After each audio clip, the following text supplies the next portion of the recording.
All right, everybody. Welcome to the weekly Wednesday night basic income discussion group. Tonight, our topic is how to pay for basic income. And we have a very special presentation by Charlie, one of our regular members.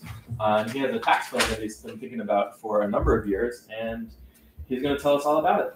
So we're going to give him 20 minutes, and then we're going to argue about it. Is there anyone on the other side of that connection participating? Not just watching? So there's a live chat. People can chat live. I don't know if anyone's saying anything over there, but I'll have it up on this computer here, and we can monitor it. So one question is, if somebody has a question about what I'm saying, can we answer that right away rather than waiting until the very end of the talk? You would prefer that? Yeah, I mean, okay. Because I'd rather not have if I say something and somebody says I don't really follow you. It doesn't.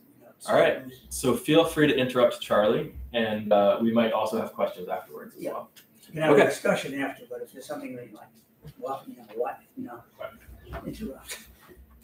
So there are two issues that are relevant to this meetup.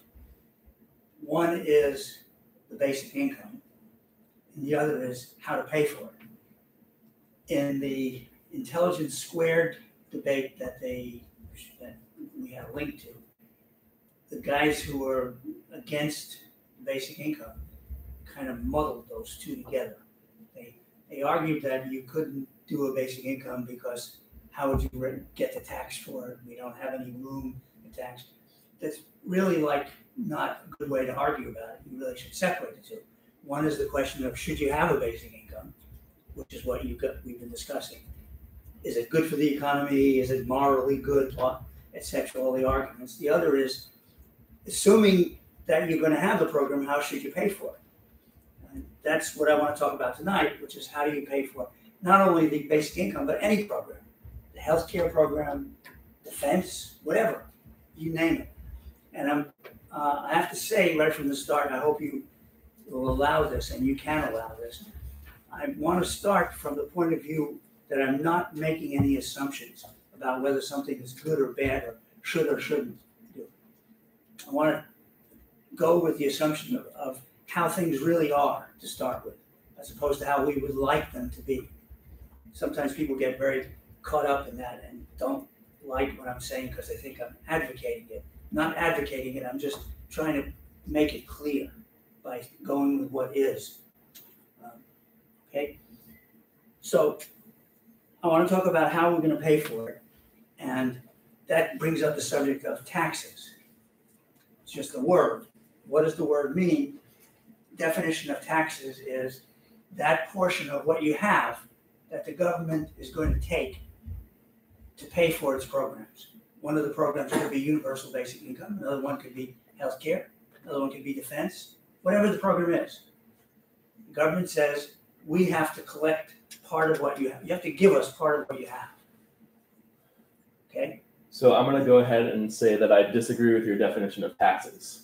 Okay. But I don't want to derail your... Okay. I just want you to note that. Okay, good. Okay. Good. Let me also ask, probably most of us in the room feel like we know what taxes are. Yeah. What are we going to miss in our analysis of different issues by trying to agree on the definition? Do we not already agree? Well I'm posing this, I'm saying that this is my idea of what taxes are, that you have to give up something to the government to pay for the program. Yeah. One way or the other. The question that I want to address is, what should be the portion that you have to give up? What's the fair way to extract that portion from what you have? So you're saying that whatever it is that the government is using of ours to pay for its programs, that's the thing defined to be taxes. Yeah, and okay. I'm thinking in very practical terms. It's something that has a dollar value. It could be dollars, or it may be part of what you have. Like rice in Japan. Rice, or your boat, or your car, or whatever. I mean, it's all equivalent to some amount of money, one way or the other. We live in a market economy. I'm talking about the United States. And so anything you have can be valued. There's a value on it. And the government says, I want part of it. So you have to figure out, the question is how much. give us Sultan. And also, here's a little present for you.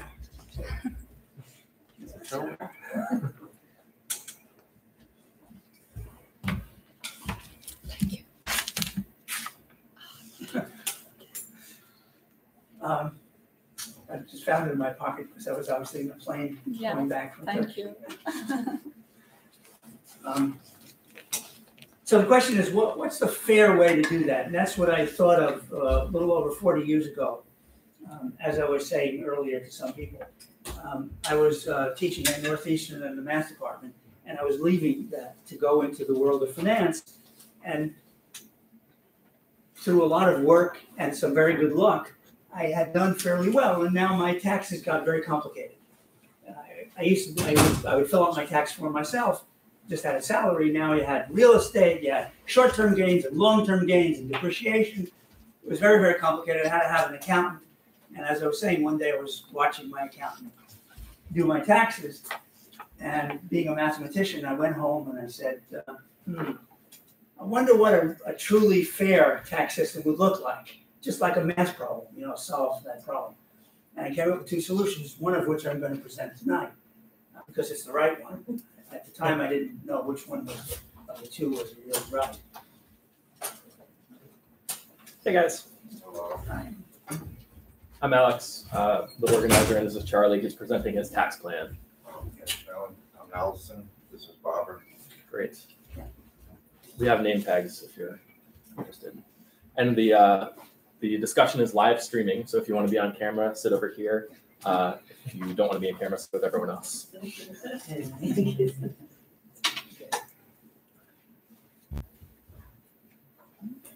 Okay, so just to bring it up there quickly, we're talking about the aspect of universal basic income, which is involved with how do you pay for it, as opposed to whether you should have it. Assuming that the program exists, the question is, what's the right way to pay for it? In fact, what I'm going to present is what's the right way to pay for any program that we have. It doesn't have to be universal basic income. It could be healthcare, it could be defense, whatever. The government, it's a government program. The government comes to you and says, give the government part of what you have to pay for it. And the issue is what's fair? What's a fair way to tax you? And what I'm saying is, and this is in this presentation. The presentation contains a lot more than what I'm going to talk about. It's, I gave it 4 or 5 years ago, and it contains a much bigger thing. But toward the end of roughly page 17 or something, there's something that there's a presentation that says tax. That's what I'm really starting at.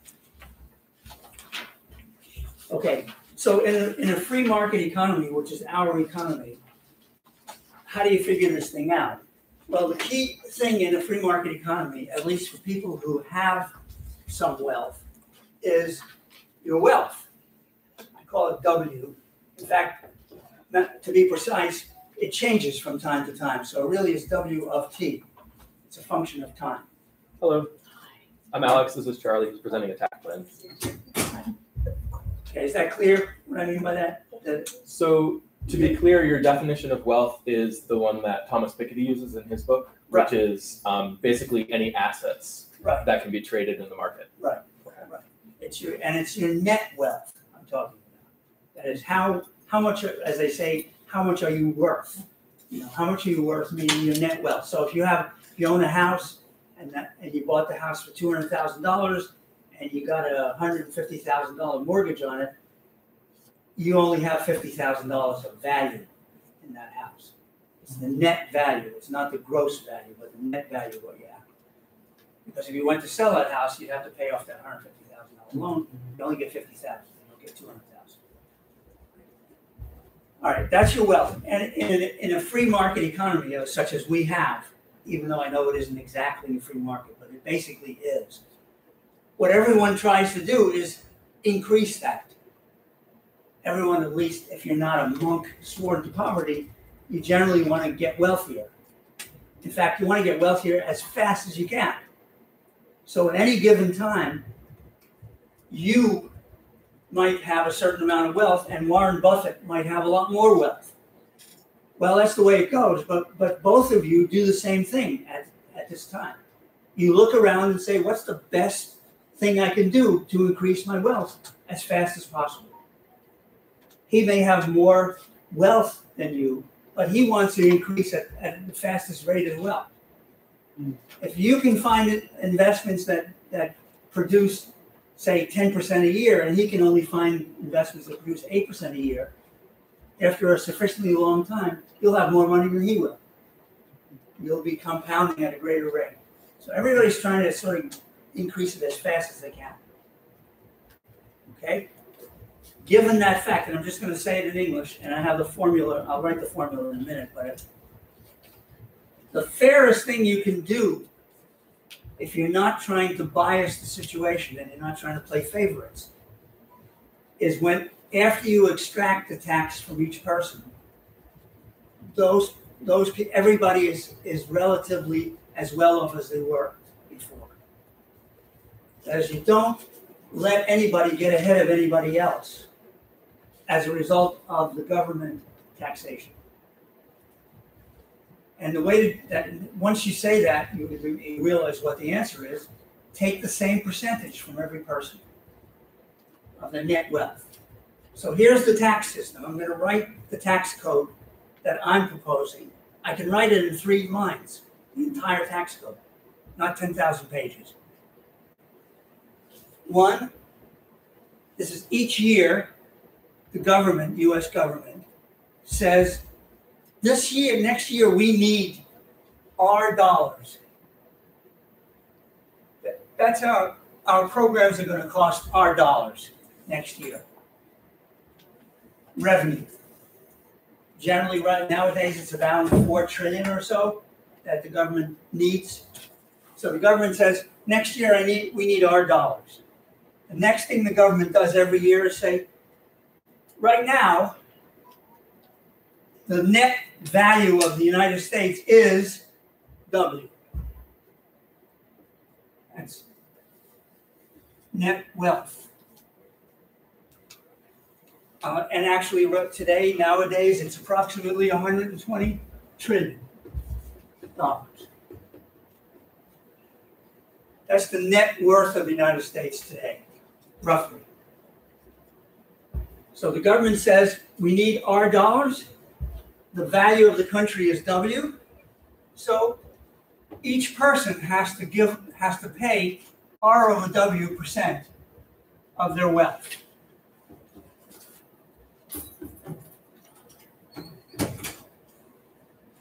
The units are a little off topic for a second. Yeah, it's R over W, and that as a percent, you can say it's a decimal. It's a decimal. So, for example, if the revenues have to be, let's take a simple example. Let's say it's $5 trillion that the government says it needs. If the U.S. is worth $120 trillion, that's roughly 4%. 5 over 120. So the government says everybody's got to pay 4% of his or her net wealth. I don't have any more. We're about 9 of them. So, okay, that's the tax code. That's the entire tax code. There are no deductions. There's no depreciation. There's no corporate tax because all corporations are owned by people. You pay a tax as a result of your owning a share in the corporation. There's no foreign tax credit. There's none of the stuff that goes on that makes the 10,000 pages of the tax code. Yeah. How does this differ from the idea of flat tax, which has been in American political discourse for a while? Malcolm Forbes is a big advocate of the flat tax. But what? What's that? Just an operational concern. Yeah. What Malcolm Forbes, you may have seen him on television advocating the flat tax. He's been advocating flat tax for long. He's a little bit rude, but he advocates a flat tax. What he means is a flat tax on income. That's a no-no. There's no income tax. There should not be an income tax. The reason for that is that an income tax is highly regressive with respect to wealth. Wealthy people don't take big incomes. If you think about it for a second, you realize that's obviously the case. I'll give you an actual example if you wish. In 2010, Warren Buffett wrote an op-ed piece in the New York Times in which he said, I don't know how many of you saw it. Has a lower income tax rate than his Secretary. Yeah. He wrote an op-ed piece and he said, 2009, my income was $42 million. That, by the way, wasn't his salary. That was a result of his dividends and stuff that came in from his stocks. I paid $7 million in tax on that, which is roughly like a little less than 17% rate. Right? 7 million over 7 million divided by 42 million. That's a little less than 17%. My secretary paid a higher rate. And he said, he didn't say how much the secretary paid or whatever, but he said he or she had a higher rate. And that's not fair. That's really not fair. We really should pay a higher, we should pay a higher rate, meaning the wealthy should pay a higher rate.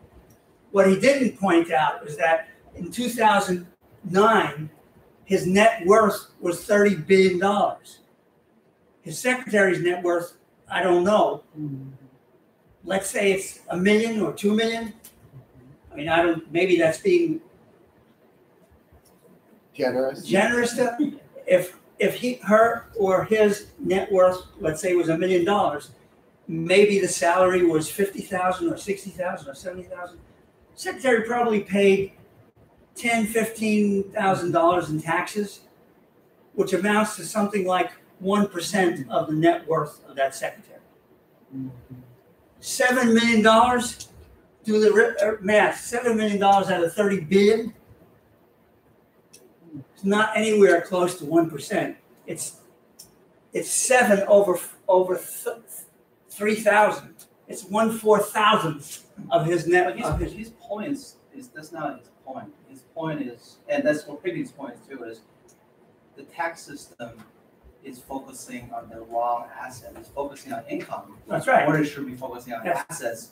And most of the stuff, 90% of stuff is in assets, and then you get an equity tax break. Yeah. Right? Throughout the world. Yeah. So he was complaining about the equity tax break. But I'm saying there's something much deeper that's going on that's hidden there, which is that we think it's perfectly normal not to tax appreciated stock. We say, well, that's normal. He didn't sell the stock, so you don't tax it. Well, that allows him to increase his wealth, whereas the secretary can't do that. The secretary gets income, and income is taxed. Well, income should not be taxed. Those things that before Ronald Reagan became president, most of these things were offset. So for the last, until 1975, right? Between Roosevelt and 1975, you have people who had the top 1% being taxed at over 70%. That's income. That's income, but that's the first part. And then the second part, that there was a pretty stringent estate tax, meaning that when you pass your tax to your children, and then the equity tax rate is a lot heftier than it is now. So it's really three parts. Yeah. What happened is that with the Reagan tax reform, he basically chunked all three of them, right? So the estate tax, you just restore what you had before. The estate tax happens only once in a lifetime, whereas you pay your income tax every year. So you already got a benefit of compounding your wealth. Estate is like $40 billion. That's pretty significant, even that one-time charge. Because the one-time estate charge. I'm not going to argue with you whether you like it or don't like it. I'm just telling you that you're taxing the income every year. You're taxing the estate once. And by the way, nowadays it's true, nobody pays estate tax. So that's significant. Yeah. But even with that, it's not fair because everybody should pay equally. Everybody should get the same kind of damage. That's what I'm saying here, is that this system, everyone gets damaged equally. After they pay their tax, they've got to make the same smart investments to get back to where they were. Whereas now, after Warren Buffett paid his tax in 2010, and the secretary paid tax in 2010, he or she, the secretary, is at a disadvantage. But let's more was taken out of his or her wealth than Warren Buffett. So we're going to have more time for questions, but first, Nelson, did you have a question? Yes, I do. Yeah. I agree that there is a problem. This is a growing problem, and I mean, that's not even questionable anymore. But going back to the tax aspect and everything else, I find the biggest problem is that not only your aspect of tax and the one in the New York Times, the article that we read by Matt, it involves the government. The government can't even at this point balance its budget. So right there, you have a big So I think problem. that's a great. And then also, you have the Warren Buffetts who are saying, and the Bill Gates, that they're willing at their debt to share their wealth and distribute it. So I But think you have other, wealthy billionaires that, rule the world type of thing, where they're against that. So you have a big conflict. And I do not believe that the solution is through the government. okay. So I think that's a really good point, and that's going to be something we'll talk about in the discussion. I really want to get back to that. But Adam had a question for Charlie. Just before I answer your question, Yes. or address your question, just to point something out. The system completely balances the budget. If the government needs $4 trillion, you take that percentage and you pay it all off. There's no debt.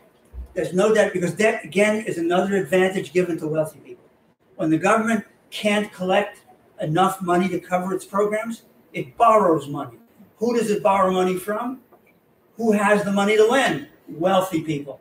So the wealthy people get interest on money they lend to the government, which they would have had to pay to the government if they had been taxed on their wealth.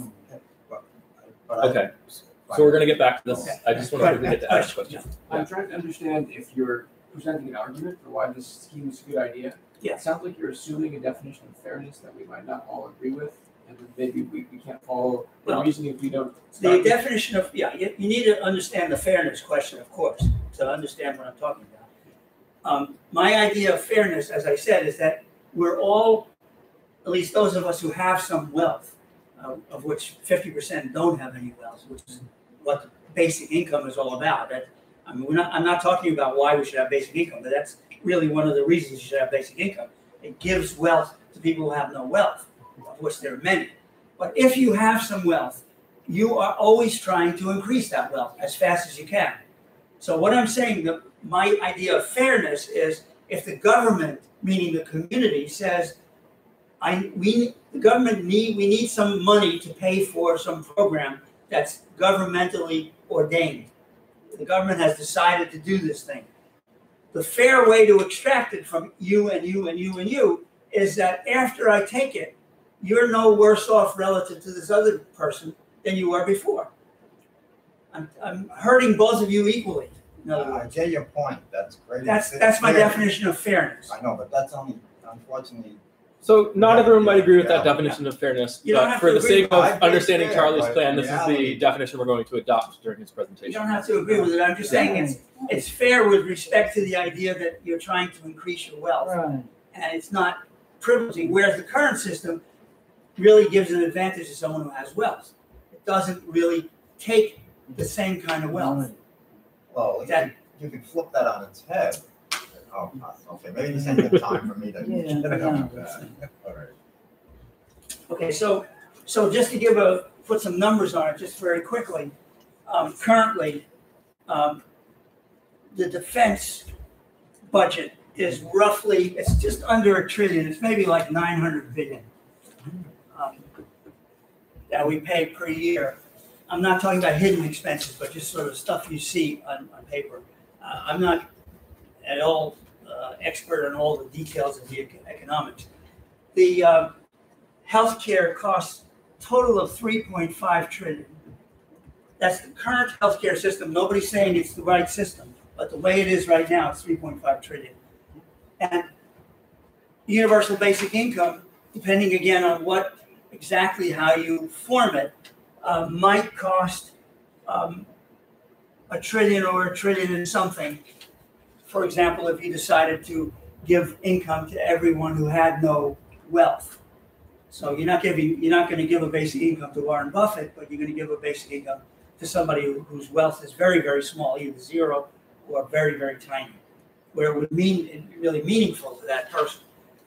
So you don't have to spend $10,000 a year for every person. You just have to spend it for, say, half the population. If you add all this up, you get about 4.5 or 5 trillion, which is about a 4% of the wealth of the United States. So just to conclude, my basic point is that the government would collect 4% of everybody's wealth. That would completely cover all of these, cover basic income, healthcare, and defense. And there would be no debt whatsoever.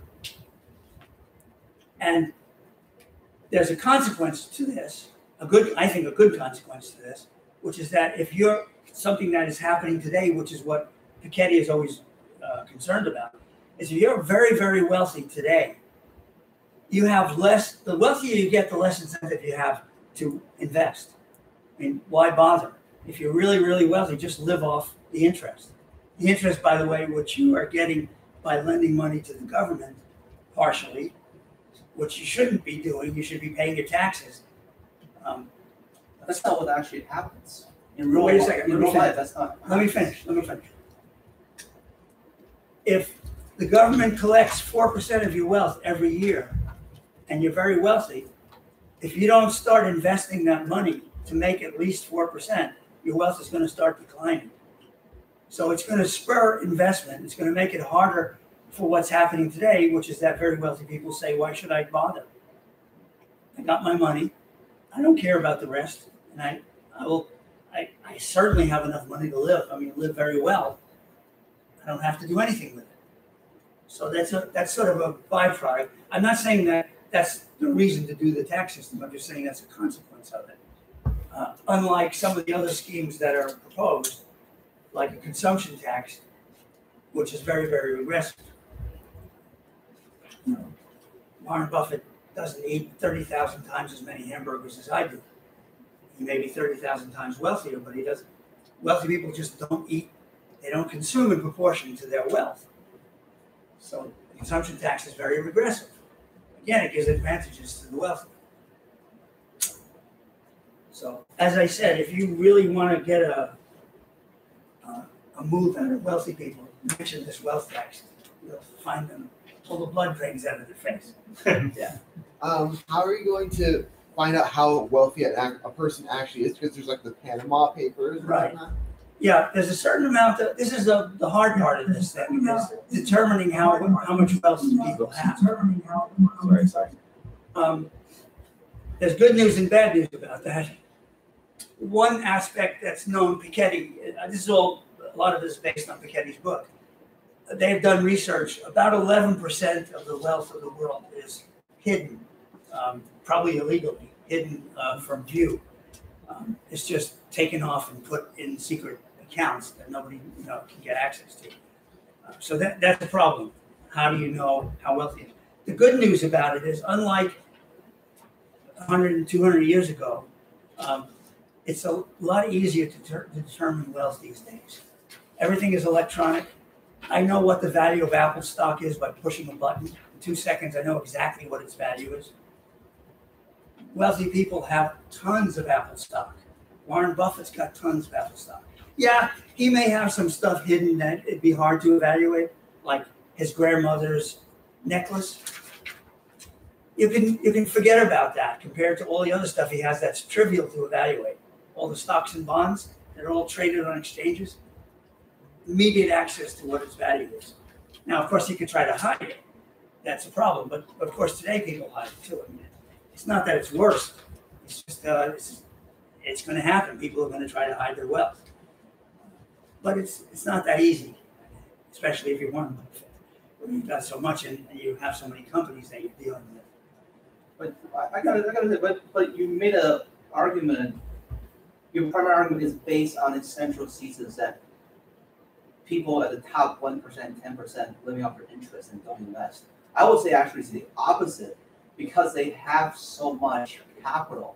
They take outsized risks that normal people does not take, and they create a lot of what I call economic disruptions.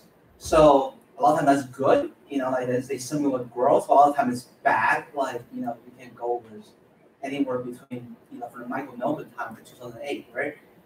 These are risks they have taken, partly ill-advised because they have so much cash, and they have taken these risks because they can afford it. When they lose it, they don't lose as much. So it's not, they're not just living on their, if you do the research, they're not just living on their interest, because the reason they got so much money in the first place is because they're motivated to go get it. So they want to make more. Well, If you just buy treasury bonds, you're not going to be able to You're build a making, huge fortune. you're making an assumption which I'm not sure is correct, which is that if you somehow, by luck or by what, you've made a lot of money, you're going to take high risk. Some wealthy people do, and some wealthy people don't. Not everyone takes high risk. The world is very varied. I know some very, very wealthy people, they don't take high risk. I know some very wealthy people who might take high risk.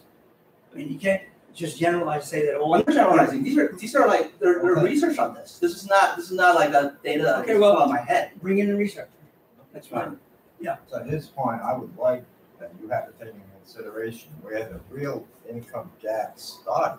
Income what? Gap started in this country was when the gold was displaced from the dollar. You can trace that back to when Nixon did that. That income disparity, started happening. So I want to give Charlie exactly 5 more minutes to Okay. wrap up his presentation, and then we're going to open up the discussion to the room and get into all of these questions. Okay, so, to repeat, what I'm advocating, what I'm saying is the right way to do taxation, to pay for any program, is to say, here's how much the program costs. So you need to raise this much money. Here's what the United States is worth. By the way, every year the Federal Reserve publishes what the worth of the United States is. So it's a known quantity. And therefore, everyone has to come up with that percentage of their wealth to give to the government to pay for its program. Would you then recommend getting rid of the Federal Reserve? Why pay them interest when, Well, that's a complicated issue.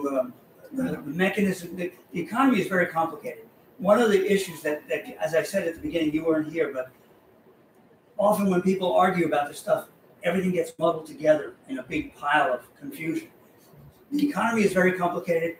Nobody knows that if you do X, the following is going to happen.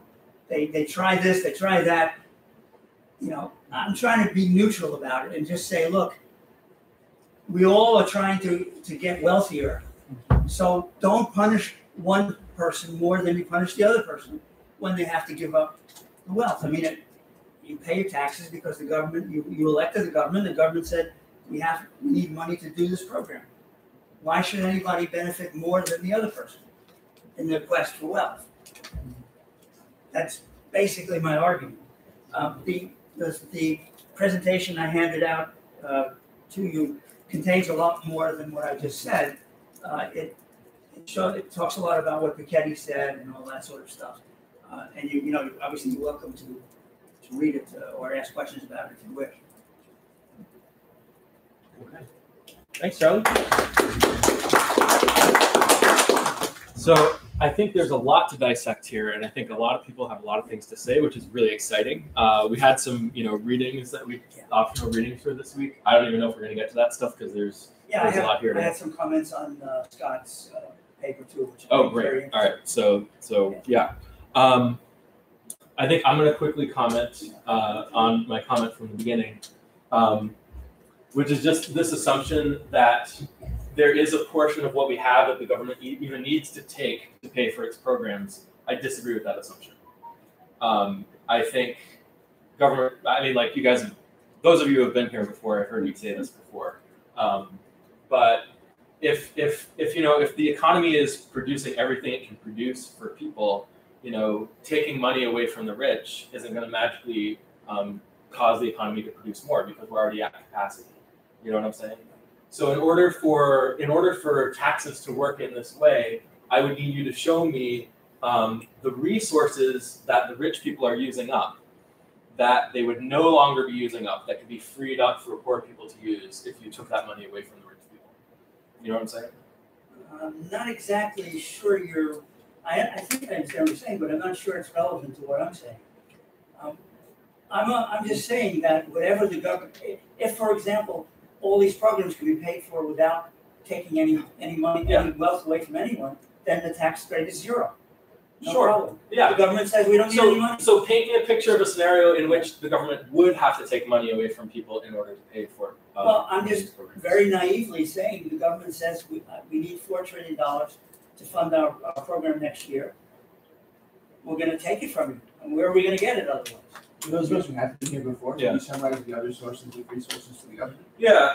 So this is an analogy I like to use. Let's say that ordinary people. So this is kind of like Charlie's food analogy.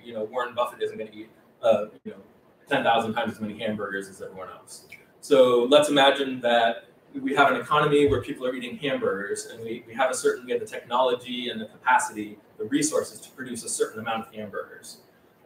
If we're already producing at capacity, taking money away from Warren Buffett, who is buying the same number of hamburgers as everybody else, and giving it to someone who doesn't have enough hamburgers, isn't going to magically create the capacity to create more hamburgers for that person who doesn't have any hamburgers. Does that make sense? So hamburgers are not one of the classic Not examples of what government should be doing because only government can do it well. So maybe we could talk about defense or something else that has that special quality. Well, I mean, in terms of basic income, we're talking about giving people money so they can buy the ordinary things that the economy produces for them. So I think I think hamburgers is a good analogy for the basic income scenario. Does that make sense? Okay. I think we have to marry it back because I think what Charlie talked about, as far as I understood, it's more like he's really talking about the reform of the U.S. tax system, Right. which is a little different than creating basic income. Because I will ask the question to everybody here: it's like, what do you think the driving reason is for basic income?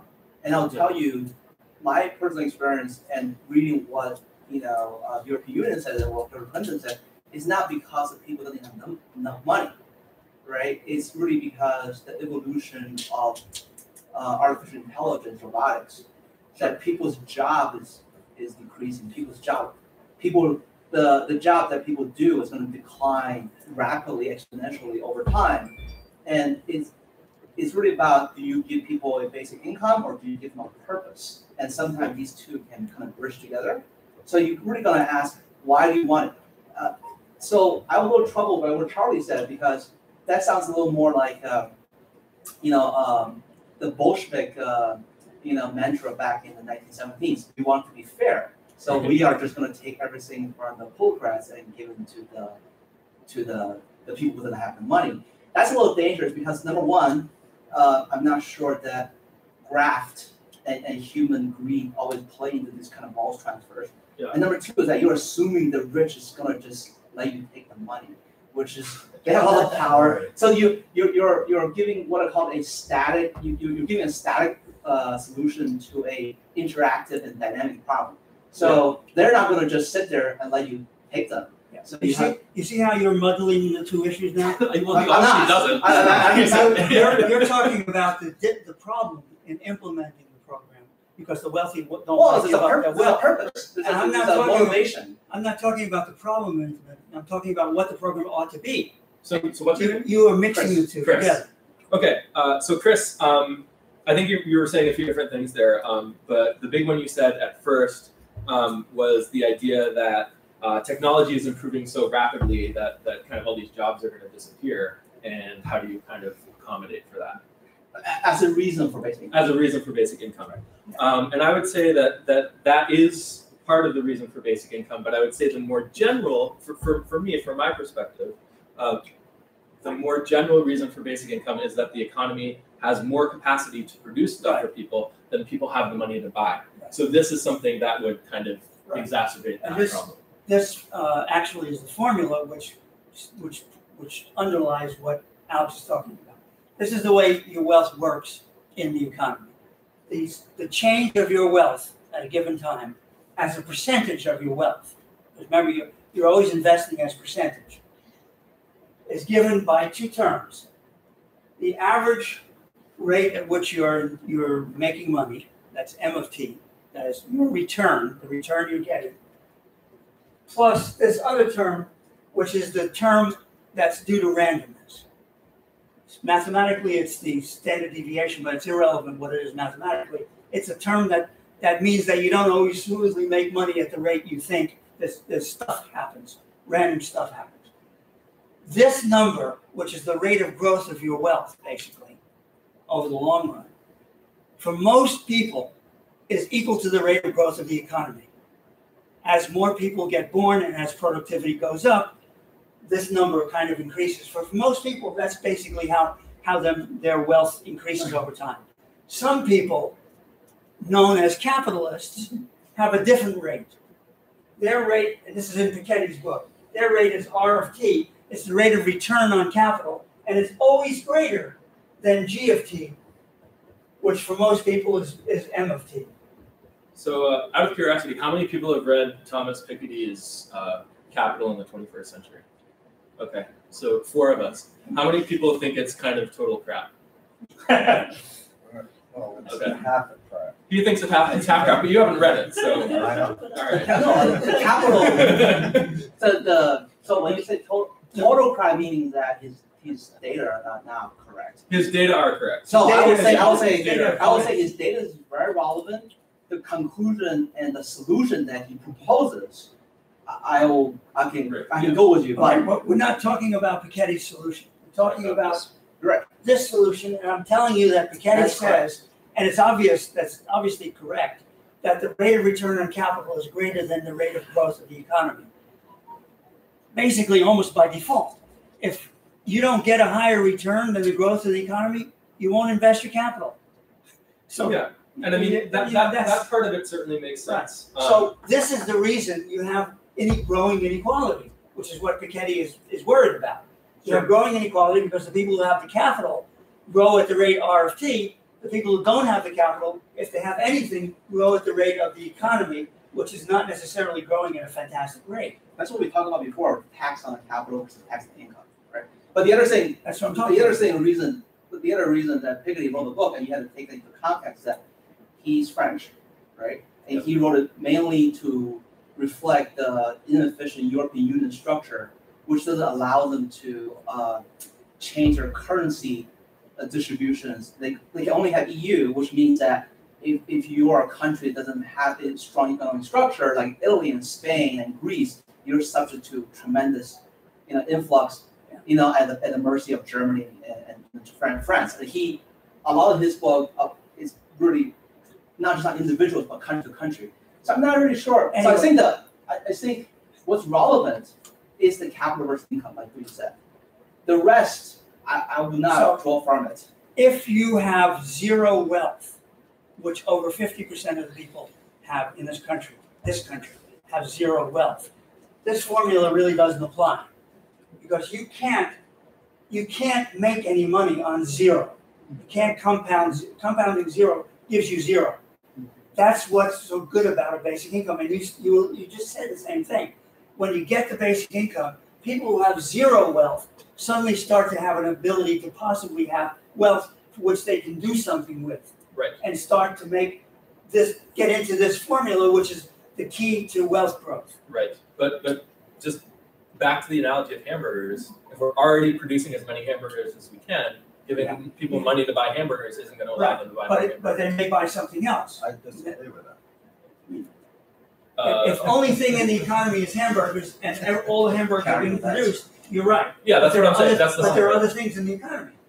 Well, the hamburgers is a metaphor for all the things that people ordinarily buy. But you don't know all the things that can be produced. I don't know them. That's why I'm using a metaphor of hamburgers. No, but you're assuming there's a limit to what can be produced, and it's not clear. There is a limit. There's a limit to the productive capacity of the economy. But then we I don't know if that's true. That's not true. I don't know if that's true. Not if hamburgers kind of includes all the things. All things. Yeah. I don't know if that's Because- true. It is Well, true. We how- can't manufacture planets for people. Well, how about this? I don't know. If let's say the people that were concerned about income, where they have hardly any income or assets and what have you. Yeah. Just in human nature, if you were giving them more money, Yeah. they would buy more, thereby producing more than what the current economy would be, producing at that time. Probably. So You're talking about a scenario in which there's untapped productive capacity that we can unlock by giving them more money. well, the Right. structure.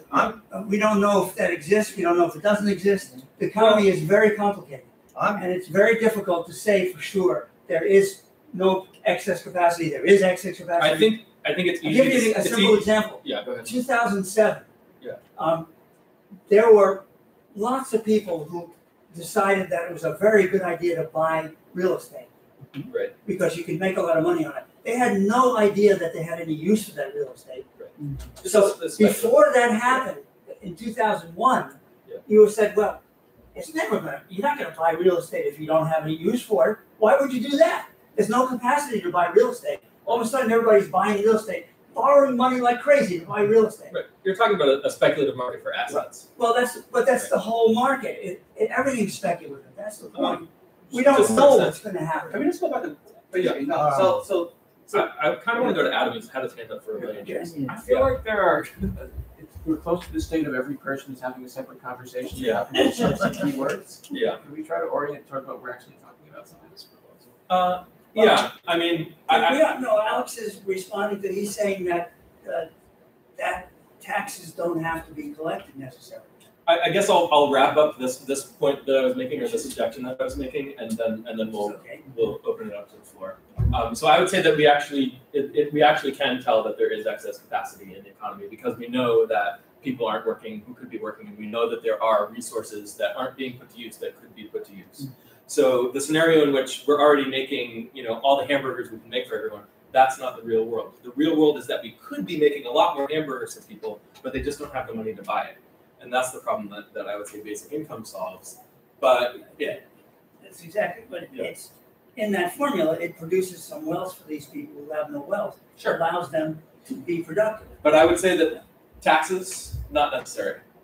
If there's capacity for people to spend more money, then you can give them more money, and that's not a problem. You can print the money and hand it to them, and there won't be inflation as long as there's excess capacity in the economy to produce more hamburgers. So that's my objection there, and I think that to me makes all of the other stuff here irrelevant because I don't think we need to be taxing to fund this.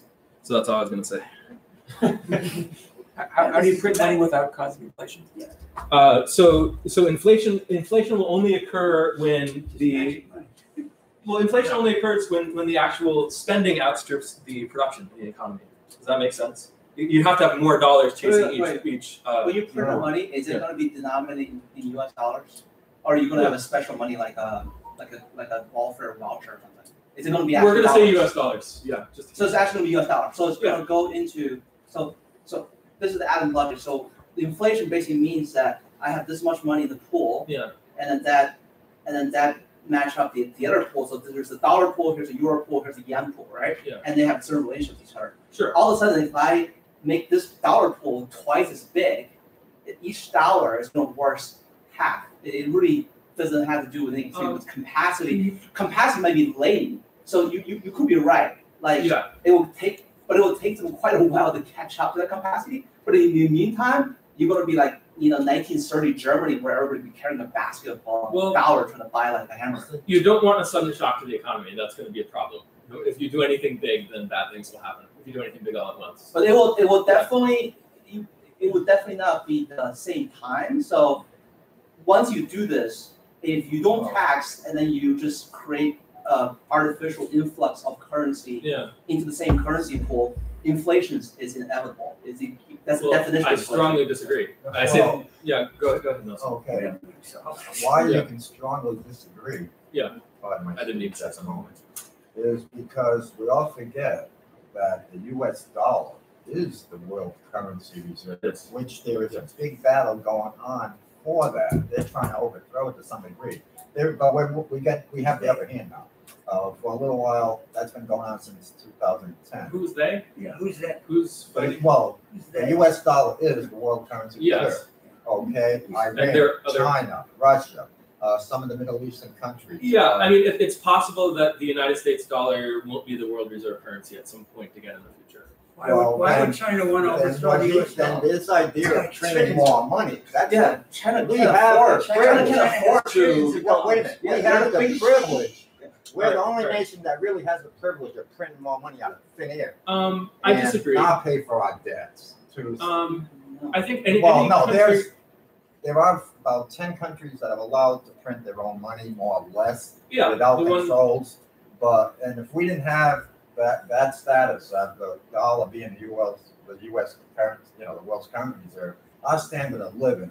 I mean, we couldn't keep up with what we do in this country. I think we are in a very privileged position to Yes, have we our are, currency because as of that fact. Yes. But there is a way to solve this income, inequality, and solve basically what we're all here for. Granted, tonight we did a great job about the tax aspect. This is something to consider, and it could be a fair way for as far as about taxes. But I don't believe the solution is within the idea of the government.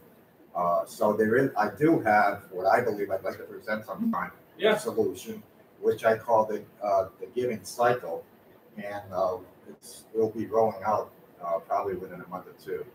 So it's a whole new concept, but I believe it does working with reality and what is here and what exists. Cool, very cool, Adam. So I think it is conventional economics that printing money is a tax on everybody. And it just seems like a bookkeeping trick to say that's not a tax. But maybe you have some bigger redesign in mind for the system that would somehow get around that problem. I would be interested to hear that. No, that's right. And I think most of what I'm talking about actually kind of falls into the post-Keynesian school, if you're familiar with them. It's just a macroeconomic school. They kind of follow a lot of what Keynes wrote. I don't agree with them on everything, but I do agree with them on deficits. But I mean, fundamentally, the intuitive way to think about it, and I'm not going to go on forever about this, but the intuitive way to think about it is that if we're producing a certain amount of goods, and there's a certain amount of money going towards that production, if you just increase the amount of money without increasing the production, then you'd have inflation. But if the production increases commensurately with the amount of spending, then you have the same number of dollars going to each unit of production. So you don't have inflation. Sure. So this kind of ties back into what I was saying about productive capacity that's being unused that then gets activated by the basic income. Our wealth is the result of our productivity. That's the fact. Yeah. We produce wealth. That's how. So Alice, we agree on that, but it's not. But can you at least agree that it's not instantaneous? Like, if I put the money, if I start the universal income for everybody tomorrow, the productivity is not going to happen on Friday. I would say it is instantaneous. Well, I wouldn't start. So a basic income, I would say, is something we would ramp up gradually. So you wouldn't be giving everyone $10,000 a year right away. It would be, like. No, that's not. I'm saying once you run, just when you start, for whatever amount that you start, there should be an equal level of productivity gain. Instantly. Yeah. In your argument, instantly. Yes. Right? And I think it's close enough that we can model it. Well, okay, so most of the businesses out there, most of the businesses in our economy, if you ask them about their cost structure and how they price things, if you said, okay, we're going to give you more customers, next week, they would be happy to produce more of their product and sell it at the same price. This is just we know this. So if you imagine a smartphone producers producing 10,000 smartphones a year, and then suddenly twice as many people want to buy smartphones from them, they'll produce twice. But you're assuming everybody's holding price the same. So what if I feel that there's an influx of cash into the market, instead of producing 20 hamburgers I always produce every week, I will just raise the price of the hamburger by someone else will open exactly. a restaurant next to it. A competitive market would keep the price. But you can't assume everybody. So I agree with you, but you can't assume everybody will keep their price low. Well, it's demonstrating what I'm trying to say, which is that you can't predict what's going to happen. I think in this case, so to predict the productivity gain is very tough. In this case, you can predict what's going to happen, partly because of what Scott said about competitive markets, and partly because of the price elasticity of demand. So if the demand curve is fairly flat like that, and you give people more money, then it's a lot more profitable to produce more than it is to raise your price. Yeah, if the demand curve is flat. Yeah. But when you're giving a basic income, that's a flat distribution of your money. But there's a reason why you have in New York City, you have like $20 ice creams and $3 ice creams. Yes. They're pretty much the same ingredients, right? It's just based on your level and ability to pay. Yeah. So when you give basic income, it's really talking about, is there things that people are literally not buying for their survivals and for their life's comfort because they don't have this basic income, right? You're counting on there's a significant amount of capacity for that discretionary spending that this basic income will allow them to do, right? So that's where I get a little bit quizzing because I'm not sure that's there. Because I think what's going to happen is that people who are rich are just going to, like, obviously this university doesn't mean anything to them. So you're still going to have people still going to want the best stuff, and those things are still going to be out of the sight. Luxury stuff is always going to be way out of sight for the right. So it's really about increasing the basic stuff. So do you feel that today, from a poverty level, that people are really not happy because they don't have enough to eat, or they don't have enough place to live, or compared to, like, say, people in Saharan Africa or like Southeast Asia? What I'm saying is that compared to people in Saharan Africa and Southeast Asia, we are not as poor as them. We don't have. We're not talking about whether people are happy. No. I'm not debating whether we need basic income. I'm just saying that basic income cash was capacity. So I think we're same. So what I'm saying is that there's not going to be, because the basic need, to me, I'll argue, is met today. It's just that people are not really happy with their basic needs. Yeah, somewhat. They could be better, but I'm not sure the increased capacity is going to create so much more because of basic income that's going to allow to justify the. So it's not just about increased capacity. It's about. Look at the formula. Well, look at the formula. If you have no wealth, if you have no wealth, you can't participate in the growth of the economy. So you're always going to be left behind. Sorry. I agree with you, but I see that the discussion I'm having with Alex is really about the timing between when you introduce the basic income and then when the capacity will actually catch up. He's saying that because it should be overall pretty much instantaneous, and I just question a little bit of the potential demand that gets created. Sorry. Yeah. Let's go to David first. Yeah. I just wanted to ask a couple very pedestrian questions about your proposal. So, I mean, one thing was you're saying that fairness dictates we should be taxing wealth instead of income. Right.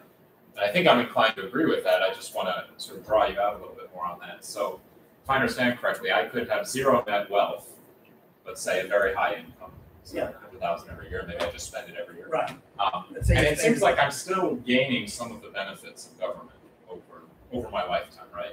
But I'm paying no taxes on this system. Is that right? Right. So does that seem fair to you? Well, I think it's a consequence of the way our economy works. If you make $1 million a year and you actually consume $1 million, consume it all, you have no increase of your net wealth. Whatever you make, whatever your wealth is, it stays the same. Yeah. You've used up everything. If that's all your source of wealth, and the person who got that million, let's say you got $1 million income because you had a great job, and you bought a boat with that $1 million. So if you own the boat, then of course you now have wealth. But if you bought the boat and destroyed it, so that you basically consumed it. Insurance. Well, no insurance, I'd say. So then there's no wealth has been created because the $1 million that you got, you actually threw down a hole, in a sense, it's gone. It's true, if you use up all the income you have, you don't pay taxes on it. So I guess I'm just saying that there is a definition of fairness, or an idea of fairness, which would say that people should basically pay for government services to the extent that they benefit from them. And one side effect of your proposal is that we could conceive of a certain population of people who are benefiting from government services but are not paying. That was when I came up with the two solutions. I don't know if you were here when I originally thought the answer. I had two solutions. The other solution involved some complicated scheme to take into account that thing. But if you think about it really hard, it can't be done. It's too complicated and impossible. So you could just argue that this population is too small to worry about. It's just too complicated. You get into the business of deciding exactly who deserves what and how much of this consumption. Well, what part of it is necessity? What part of it is luxury? Should you tax it both the same way? I don't want to try to solve the economy. When I was in the 70s, when I was a graduate, after I graduated, after I got out of graduate school, I worked with a guy at MIT on modeling the economy. He had 30 equations that were nonlinear, lagged partial differential equations, and he still couldn't stimulate. The economy is extremely complicated. So the easiest thing is just make things simple. I agree, and I just think maybe as one selling point when you present this program, you should say, you might be inclined to say, well, there is no perfectly fair system. However, this proposal is pretty fair, and it has this extraordinary advantage of total simplicity, which I agree with you that transparency is a huge advantage. If I could just throw out one more question. Is it all a problem? I mean, you're sort of automatically balancing the government's budget every year. Yeah. I don't know if this is one thing I have heard is that could be bad, because then the government has no incentive to restrain its spending at all. That's a separate issue. That's the issue of, is the program correct? Is what the government's doing correct? For example, the government could decide one year to say, well, this year we're not going to take 4% of everybody's wealth. We're going to take 3% and we're going to borrow the rest, because we think we can invest it better. You guys can invest it better, whatever. It's up to the government, but again, that's being in the business of forecasting what's a good idea and a bad idea. All I'm saying is that this is a baseline that solves the whole thing. The government doesn't have to do that. In fact, I have a healthcare proposal that doesn't do what I wrote down on the board, but I think some people argue that it's actually good that the government is forced to go into debt to finance its spending, precisely because this is supposed, I mean, I don't know if it really functions this way, this is supposed to be some kind of cap on the government just spending willy-nilly. So I do think it's a serious issue. well, it is, and you know that a lot of conservatives have that point of view. I know, yes. Because they figured that since they're wealthy in general, I mean, they're the wealthy people, the Republicans and the people like that. That's a false statement. And the wealthy people say, I would just as soon not have the government do anything. I'll take care of my own health. I mean, you want a really efficient healthcare system? Total private enterprise. You just go to somebody and you just buy your insurance and you pay whatever. You take any deductible that you think is reasonable for you. That's libertarian. That's libertarian. It's extremely efficient. However, many people are going to die because they won't be able to afford health insurance. But now if you're allowed to let people die, that's fine. The basic income you can cover. What up, Adam? You mean raise your hands? His hands gonna fall off. Actually, I want to go to Richard and then Adam. Well, take that $1 million or person making $1 million example, and you said before about Warren Buffett's grandmother's necklace or whatever. Well, someone can buy on the black market a baseball card, and that would increase in value over time. And then suddenly they can sell that baseball card, and so, but that baseball card is not on the books anywhere, so they would actually be increasing their wealth, and it wouldn't be on the. That's right. You can hide your wealth, and that's what I presume many people will do. It has some disadvantages, however. For example, let's take an extreme example. Warren Buffett says, "Screw this! I'm not going to pay wealth tax because I get away with murder paying income tax. I don't want to pay a wealth tax. I'm taking all my wealth and converting it into diamonds, and I'll put it in a safe deposit box in Switzerland. Nobody will ever know about it, and that's the end of it." All right. Well, if he's lucky enough and diamonds appreciate, he'll do okay. But maybe he's not going to appreciate as fast as some of the people who actually are in business and really use stocks and buy companies and all that sort of stuff. Yeah, they have to pay 4% of their wealth, but they may in the end increase their wealth faster than Warren Buffett, who has all his wealth hidden in diamonds. I don't know. As I said, I'm not trying to make any forecasts. I'm just saying this, since we all want to increase our wealth, this is a fair way to take wealth from people. That's the only claim I'm making. Can I also ask, how do you extract tax from illiquid assets or unrealized profits? Illiquid assets. Yeah, like if I have like Warren Buffett has 30 billion net worth, but 20 billion he keeps in cash in a bank account because he says if he has less than 20 billion, he doesn't sleep well. If I only have a house that is 200,000 and I have 150,000 loan on it, how do I pay tax if I don't have cash? This is the objection that many conservatives make to this plan. You should try this on some conservative friends of yours. The first thing they'll say is, "What about my grandmother? All she has is her house. It's worth $200,000, but she has no income. She lives off whatever, Social Security or whatever it is. How is she going to pay this?" It's not going to.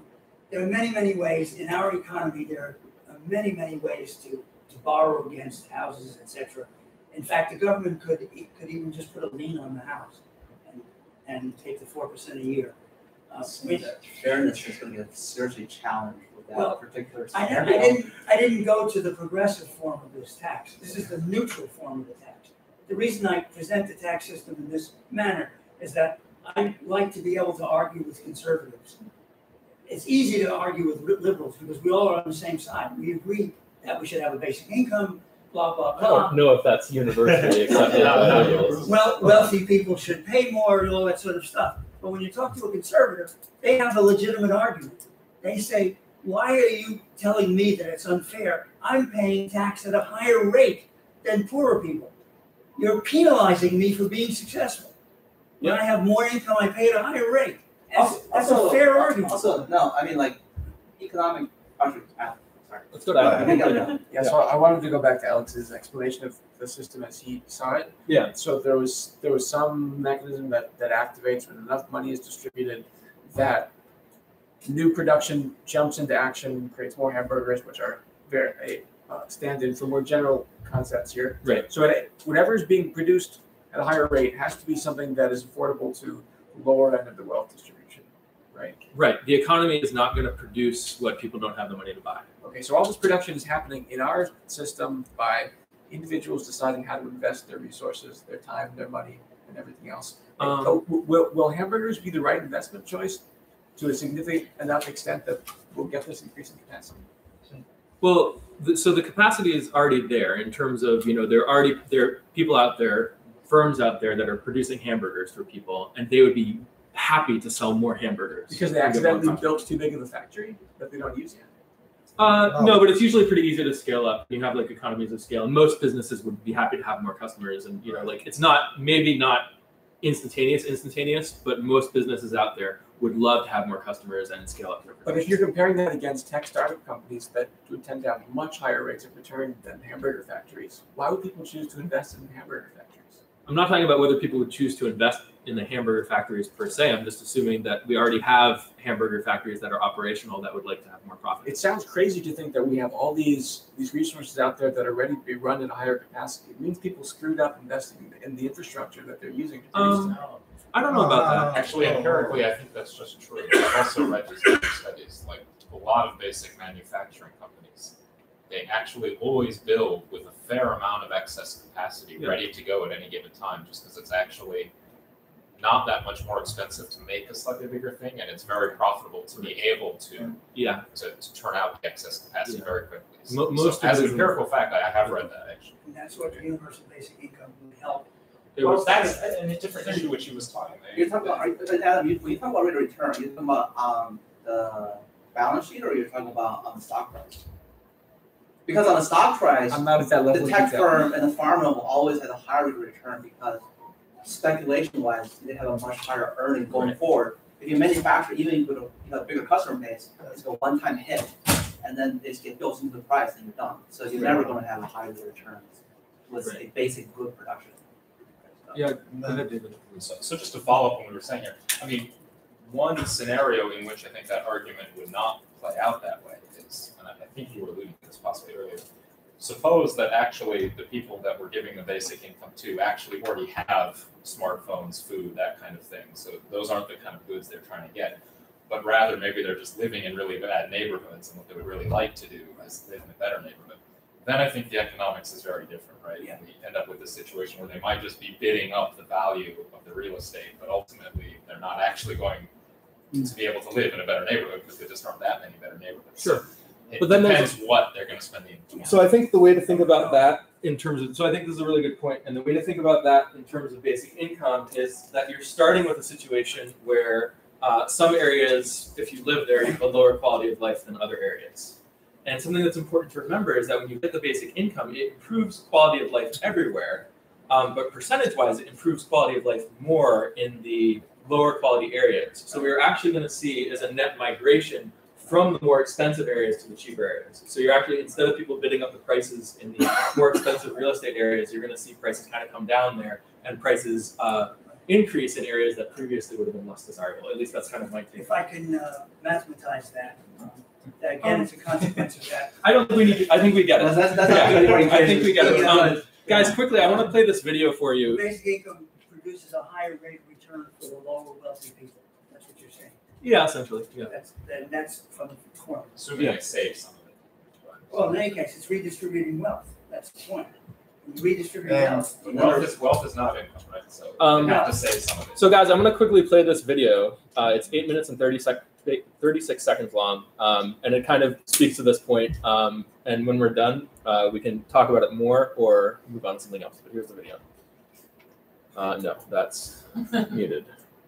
That's too liberating. Let's unmute it. Here we go. Let's say that this is a representative economy. These 10 people right here is a representative economy. These 10 people right here is a representative economy. I've been doing this for very long, as you can probably tell. So first I need to mute Us. us. Yeah. And then I need to go back here. Okay, and now unmute. Full screen. There we go. Let's say that this is a representative economy. These 10 people right here. I'll be the entrepreneur. They're all the potential workers. So they come to work for me. They earn a salary from me. They go out and use that salary to buy the goods and services that they make in my factory, and I profit from that. Now, in this example, there's no government and there's no foreigners, so it's every Texan's dream. All right. And the way this works is, let's say, however, and this is critical, that we don't need all 10 people to produce enough goods and services for all 10 people.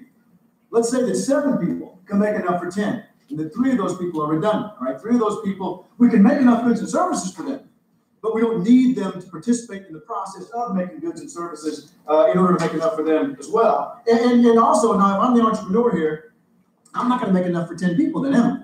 Because there's no point.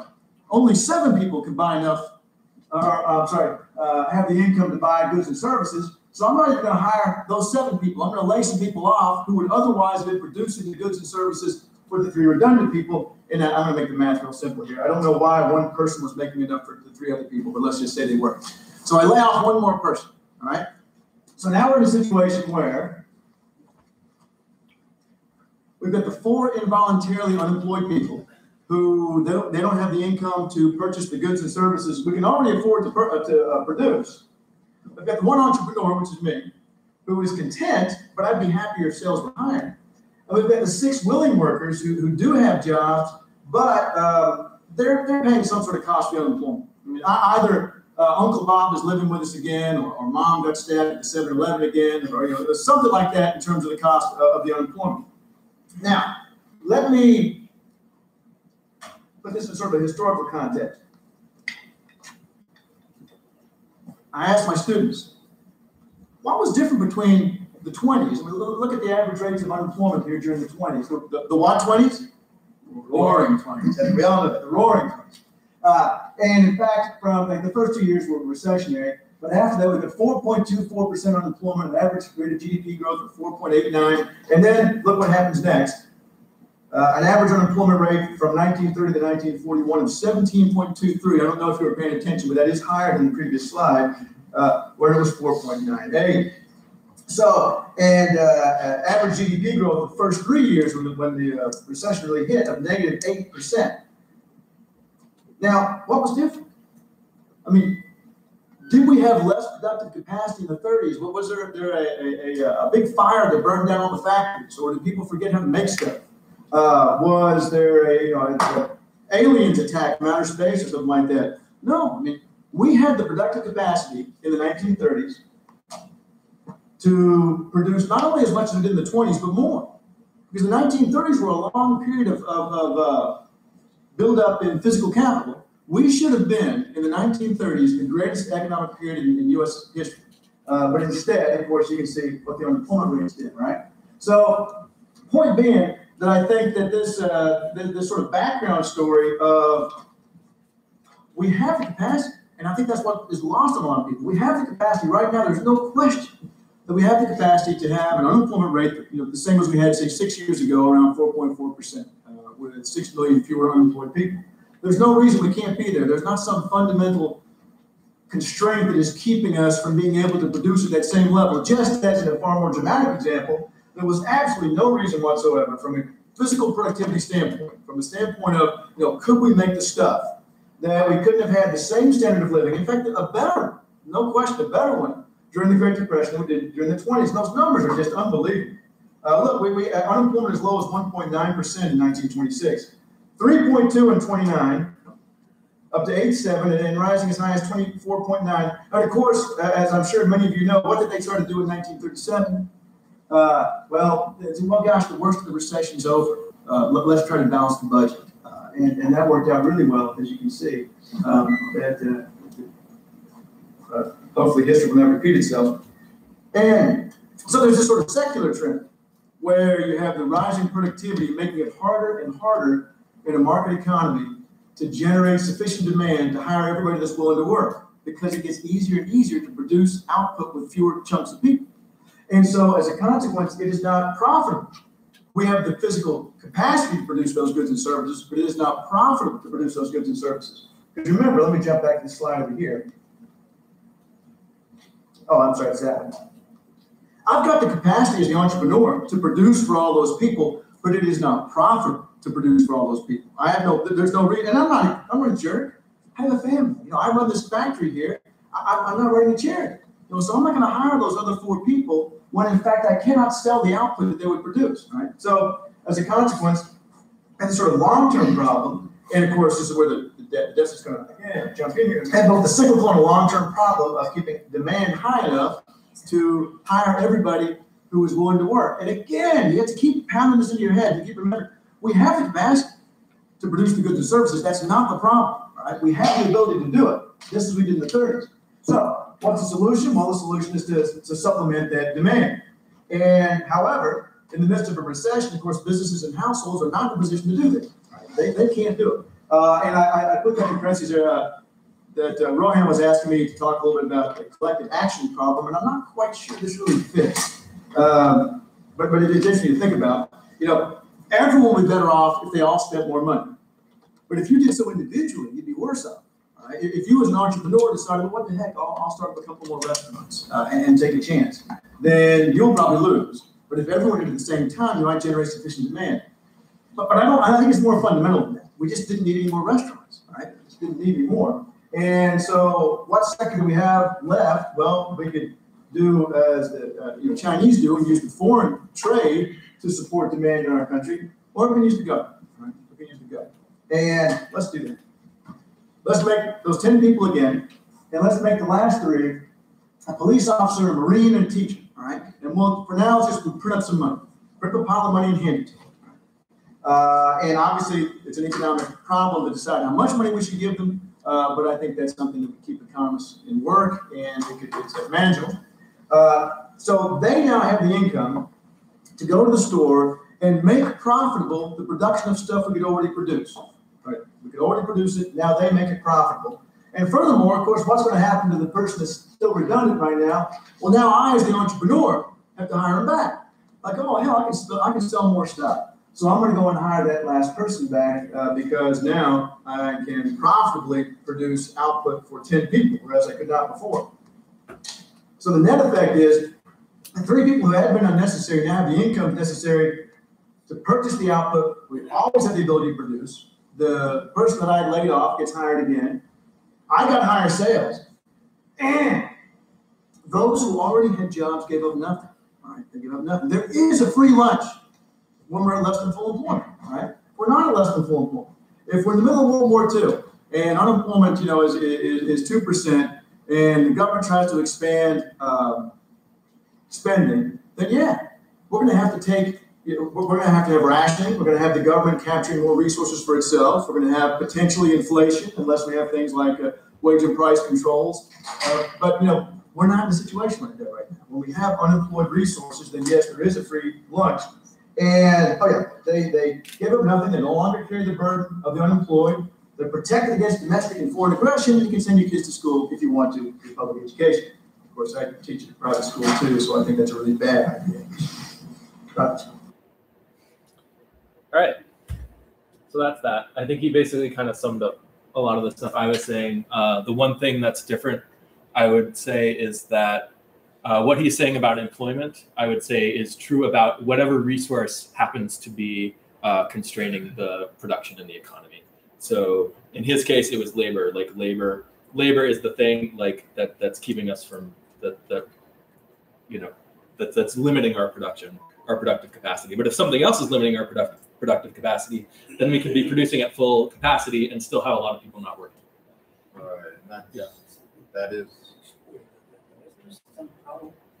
Yeah. The government prints some money, Yeah. basically gives it to these firemen and policemen. Sure. And the firemen and policemen give the money to him, and he says, thanks, I now produce more stuff, and I'm keeping the money. So now the money is more, he's wealthier. He's wealthier. Right. Yeah. So as long as the government keeps giving money to these people. That's how money works in the economy. It starts at the ground level, and then it kind But of. you're saying the money just comes from nowhere, the money just keep giving the money. Yeah, it's great. I would say that it's important to think about the flow of money rather than kind of the total stock of money in the economy. So if you think of money as flowing in to people at the ground level, either through the labor market or through basic income or what have you, then that money gets spent and it kind of trickles up and then it kind of accumulates in rich people's pockets. Yeah, and it just kind of sits there and it's dead money. Sorry, I just had like one real critical issue with what you said. Yeah. I think when you propose to give people income without giving them a purpose that's linked to that income, it's really dangerous. Yeah. And he actually made a good point at the beginning, which basically is absolutely correct. If you want a pure profit-driven capitalist model, I absolutely do not have to hire you the full capacity that the society needs. I just had to hire to maximize my private returns. But the difference between what he proposed and what FDR did is that FDR says, okay, here's a hole, right? Go there and dig a hole, and then because you dig a hole, I give you like $3, for a day. At least in your brain, the human, like we have trained for millions of years. I did something, I earned this. This is coming back to me. When you just sit there, like this four people that you proposed, right? Yeah. When you receive basic income, yes, they can go out and spend that money on whatever extra capacity, right? Yeah. But it doesn't change the basic problem, which they have nothing to do. Right. And they did not earn this basic income. And that's his model utterly fails in this. Yeah. So I think you're making a really good point, which is that people need purpose in their lives. So the question we then need to ask is that's linked to this basic income. Well, the question we ask is the cheapest way to get people purpose to make up work for them to do and have them do work that wouldn't otherwise be necessary. And I would argue that that's probably not the case, that making up jobs for people to do and make work stuff is wasteful of resources. And there might be other ways that we can explore to provide people purpose that aren't so expensive. So that's kind of my answer to that. Go ahead, Adam. So it seems like the model that he talked about and you talked about is about incentivizing more production of commodities that people on the lower end of the wealth distribution want to buy. Yes. Does that redirect resources away from research and development that would make everybody better off in the future? It doesn't have to. I would say that if you go too far with it, then in order to prevent inflation, the Fed is going to have to step in and raise interest rates. And that would reduce the amount of kind of private investment in the economy. So in that sense, you would be taking away from somewhere. But if there's tons and tons of excess capacity, it's probably, like you said, just a free lunch. Yeah. Go ahead, Nelson. Okay. The thing that missing on that, and that we're still dealing with today from the same source. From the same source. Well, I'll get to it. Okay. Because right now in this country, we have over 90 million people that are unemployed and no jobs, what have you. So the real unemployment rate is not real. That is not taken into account. Right, you're talking about labor force participation. Right, the labor force participation. Okay. So now you go back to the time he was describing, right? And it's interesting that you brought the Federal Reserve into your last point. Yeah. That whole scenario back in the 30s, right, was caused by those that became the Federal Reserve. They had the Federal Reserve in the 30s. Yep, 1913 Federal Reserve Act. Well, they caused that collapse in the economy and got. I agree that the Federal Reserve caused it. Right, they did. The corporate bankers, the bankers, they were the Federal Reserve basically. They caused that. So I don't agree that they did it to get wealthy. Well, no. Well, that's the only reason they do it. No, they did it because they misunderstood how the economy works. Okay, all right, And well, they I still disagree with that, misunderstand but, and then also, as of in our lifetime, the housing bubble. I mean, Yeah. think of it. Nobody had skin in the game. I'm not blaming one side or the other, but basically that was a scenario that could have been stopped. That now we have the 90 million people. How would you have stopped it? How would I have stopped it? Yeah. Okay, I'll Lay tell it you on how. me. Yeah. They made it all the way up to DC, but they didn't want to implement it. Okay. You take the old-fashioned loan of the straight line simple interest loan, Yeah. which basically out of your asset, it's for 30 years, it's evenly, right? So your assets evenly that way. Your payments are dropping every month on it. Now, because of computers and everything else and that type of loan, Yeah. you could have temporarily for a season slid somebody to a lower payment on that loan, still, still paying the principal off. Yeah. And until the economy allowed them to probably stay in their house and then eventually go back to so that the investor, the homeowner, and the jobs, it would have stopped it from being the billions that we've spent Yeah. on It's bailing a it Ponzi out. scheme. Like Yeah. you can't No, but they did the structure. Ponzi scheme. They did. No, it's a financial instrument on top of financial instrument on top of financial No, instrument. no. That's like an index. But hang on, you're talking about speculate. You're talking about I'm not talking about preventing. speculating. But what I'm They saying. had their existing mortgages on their loans, right? The speculation was Wall Street and the investors, Wall Street was doing. That was the real speculation out there. But the person that was sitting there and supposedly the lender, basically, you could have temporarily slid them to a different part of that loan. I mean, I hear what you're saying. I don't think it would have worked. It maybe would have done something temporarily. Well, it would have saved a lot of people from staying in their homes, and it would There are a lot of have things you could have spiked. done. That Yeah. No, I There are think it a lot would of have things you worked. could have I do done. believe, because they used to use those type of loans in the old days before you were even born, I guess. So your solution is just one day we say, you bank over there, you have to cut your profit rates for this year, and they just do it. No. Well, okay, so all of the taxpayers, freaking threw all those billions of dollars to them to bail them out when it probably would have been cheaper just to pay off, what people were behind. If I they- mean, there was that argument going back They there. knew it was But going to this happen. was- Main Street instead of Wall Street. If they knew What's it was that? going to Bail out happen, Main it Street wouldn't instead have of Wall happened. Right, because it could have been done with a tool. And it's Yeah. not that there would be But losing money. your side is hindsight 2020. Number one. Yeah. Number two, most of these people are trained for the under doctrine of too big to fail. Most of these economists, Yeah. I'm not saying that's right or wrong. This is how they're trained. But- And number three, this is why this makes me nervous, because I don't trust giving a lot of money transferred to the government and having bureaucrats redistributing it. Just because, back to what you say, Which, like organically, I just don't know how What are well you they trying to do. do? Well, when you do the 4%, right? No, Like this you- wall's saying. so you think there should be no taxation? No, I'm saying There that is a when way. you do a large program, and especially when you talk about balance the budget, right? Back to the proposal, you're really trusting the skill, competency, and integrity of the people designing those budgets and proposals and having them fulfilled. And you have a tremendous of cash flowing in one way, and then you have tremendous cash going out another way. And we're in the age of graft, right? Like where the confidence in these people's But there's integrities no- and confidence we are have- low. So We have cash flowing in today and flowing out the same thing. I mean, that's correct. But this is on There's But it's Yeah. not raising their power. because you're giving them a lot more power. I think so. My point, the main point of that is reality. Reality has it, they did it back then, they did it in our generation, and they're gonna do it for our children and grandchildren, unless people. Who is they? Who's they? This, people are they, because those that are in power and control, your central bankers, your world, the monetary fund, they control a lot of, and if you do, there's research on this. It's out there. Some of it comes from Harvard and what You have you. think the central bankers control the economy? They control To which- who controls They the do. money controls a lot. And yes, You think the guy who ran Lehman Brothers wanted to go bankrupt? You think he said, "What the hell? I'll just go bankrupt. I'll just blow it up. What do I give a shit about my billions? Go down your You mouth. think hey, the guy, the president of Bear Stearns, Wait a minute. whose stock was worth $1 billion, and a few days later was worth 10 million?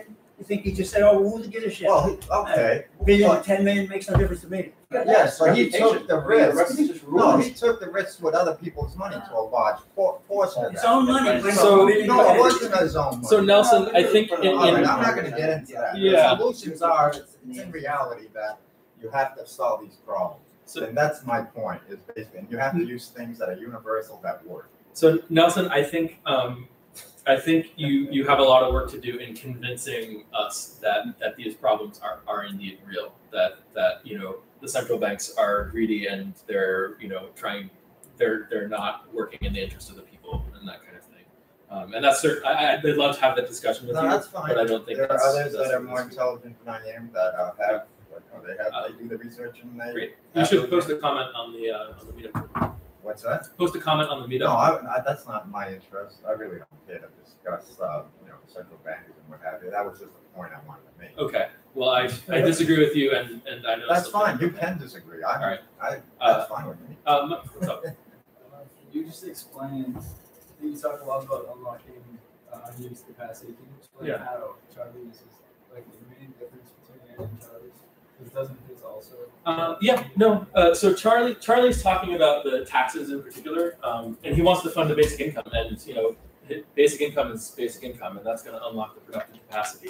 I'm a little bit worried. Like taxes themselves don't unlock productive capacity because all you're doing is taking money away from people. I'm a little bit worried that the taxes. That's not completely accurate. What?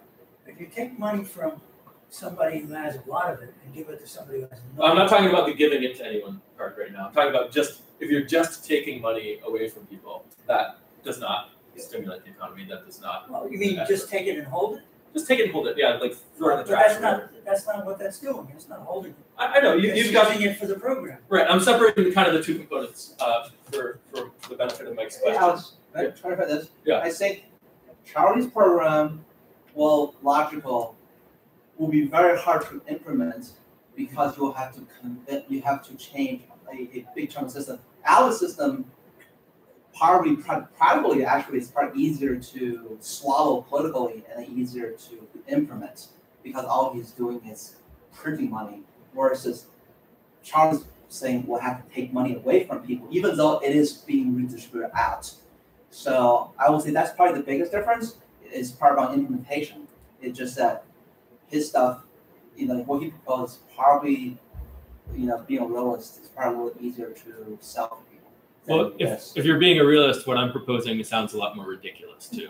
Like I'm not taking money away from people, but I'm doing something that looks impossible. Trust me, when you start a discussion and saying I will take something, they pretty much destroy the entire whatever you say afterwards, no matter how nice and logical. It's just how it doesn't work.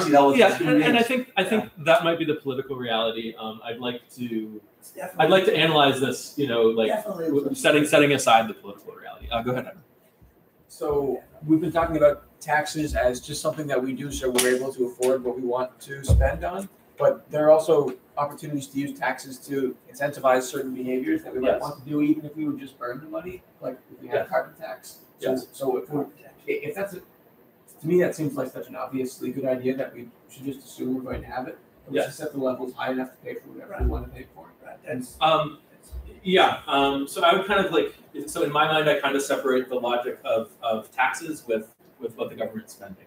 So certainly if resources are being wasted or damage is being done to the environment or something like that, then we would want to tax that activity to help conserve those resources and help protect the environment.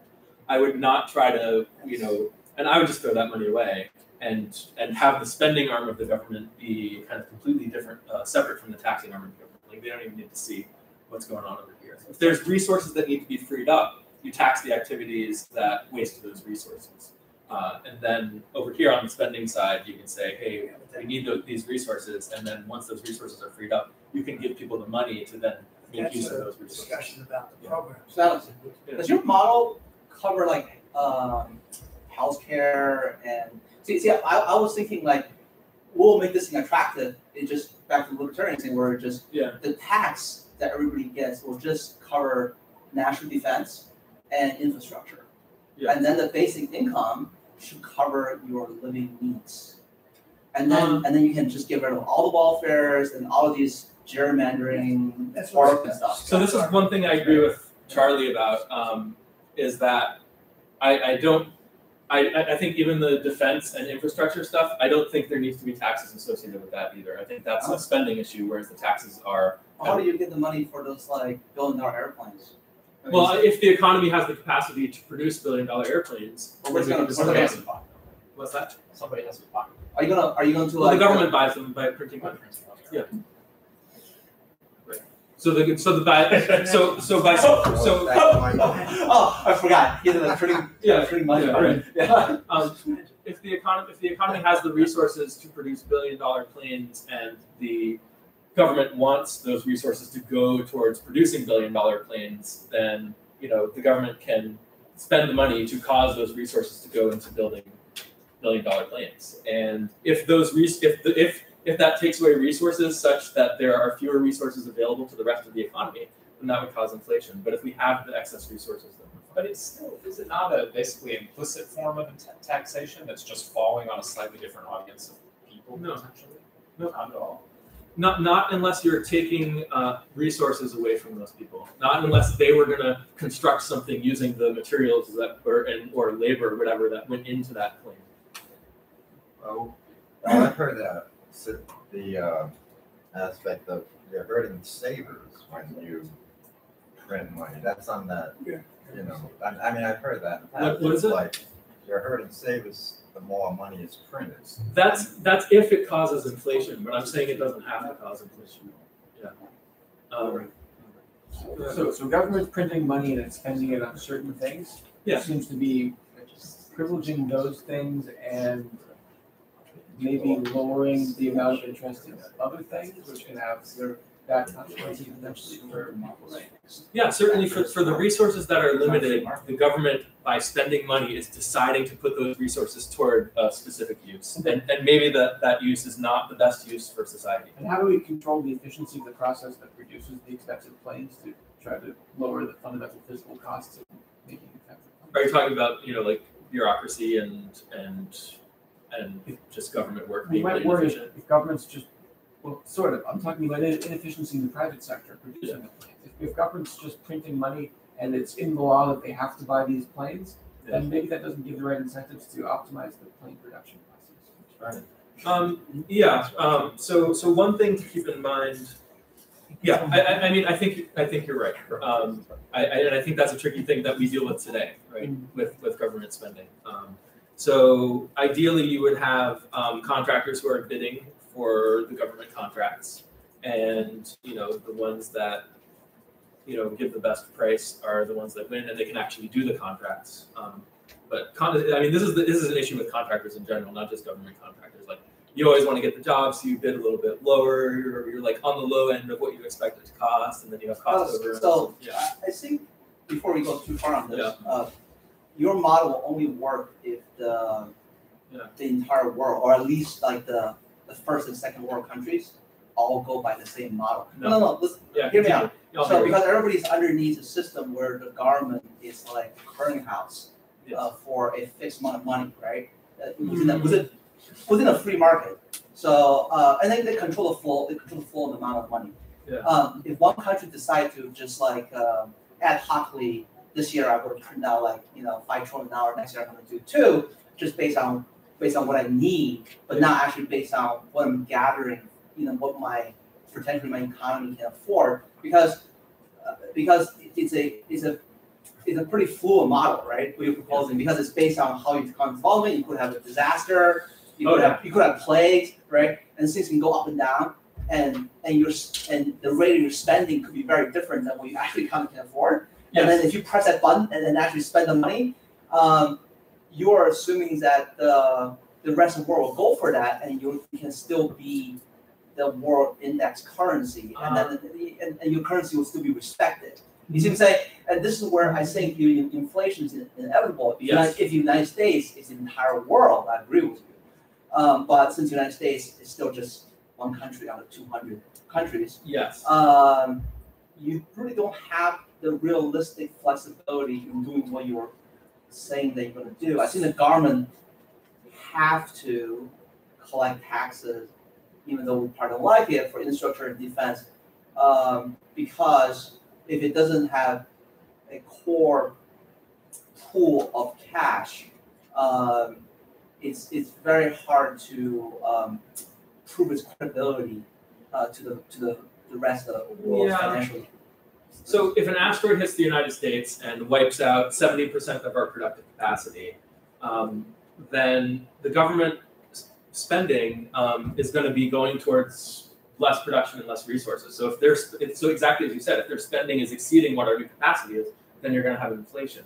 But that's going to be asteroid hits, you actually probably will spend a lot more. Look what happened when maybe they'll Katrina hits and right. Maybe they'll spend even. But then you don't have the money because they just destroy all your capacity. They destroyed all your capacity, right? And what I would say to you is that even if you collected a bunch of money through taxes, that doesn't magically create the capacity again. You still can't spend, right? No. When you collect taxes and you create a deficit, it creates a future obligation to pay off that deficit, right? Even though we don't balance the budget. But that's the moral model. The moral model. No. Well, without ethical model, then it's free for all. Then why do we even need cash? Why do we even need anything? Then you just it's Wild West. I just go robbing. No, I mean something like that. We have economic policy to keep the value of the dollar stable. So that's a combination of fiscal policy and monetary. But it's based on a model of annual taxable revenue. No. And you expect. No. So you think a currency can stay what it is without annual taxable revenue? Without any taxes, I think you could keep the value of the dollar stable. Yeah. By setting interest rates. If we increase our military spending by like 5 times and just go go tell people what we made and rob them, that's the only way you can do that. Go ahead, Charlie. Imagine for a second that we here in this room, we're the United States. We're the country, the whole country. That's all there is. Okay? Just the way we are right now. And we just found out that there's another country next door, and it's going to attack us. We got to get some guns to protect ourselves. There are no guns here.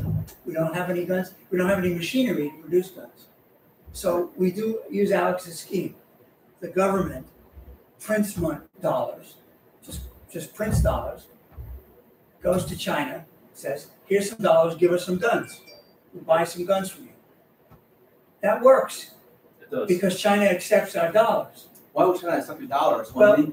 China generally accepts our dollars right now.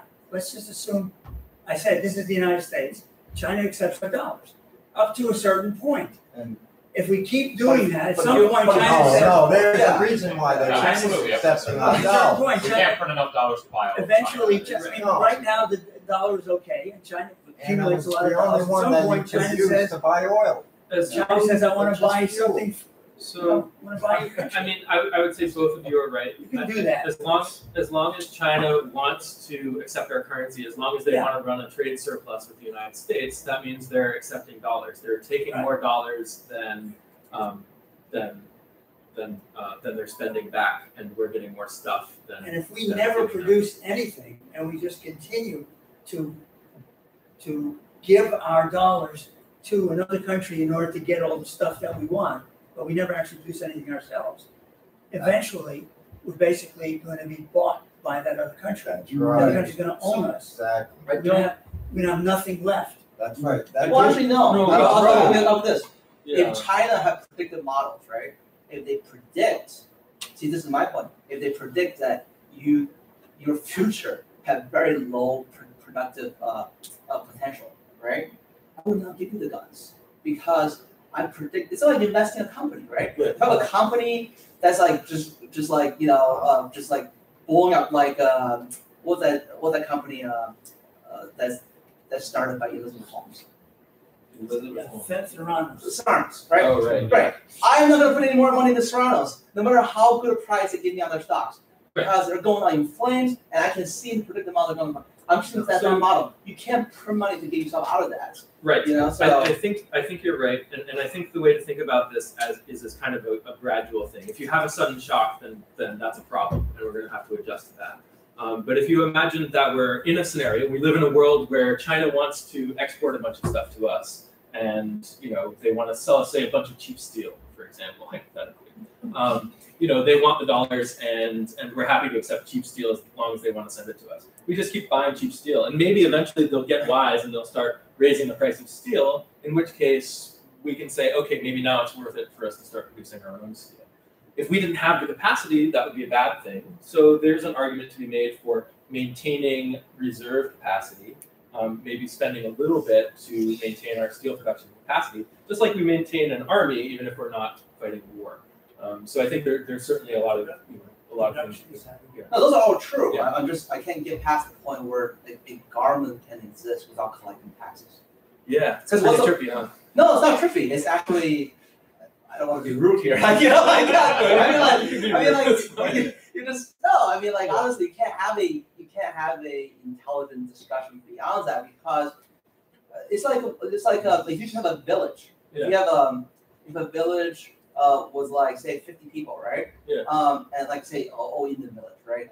And then you would need the village elders. They have like an informal tax. They would need to gather some stuff to furnish the 10 to 15 warriors, right, annually to go out and go hunt big animals or defend them against other tribes.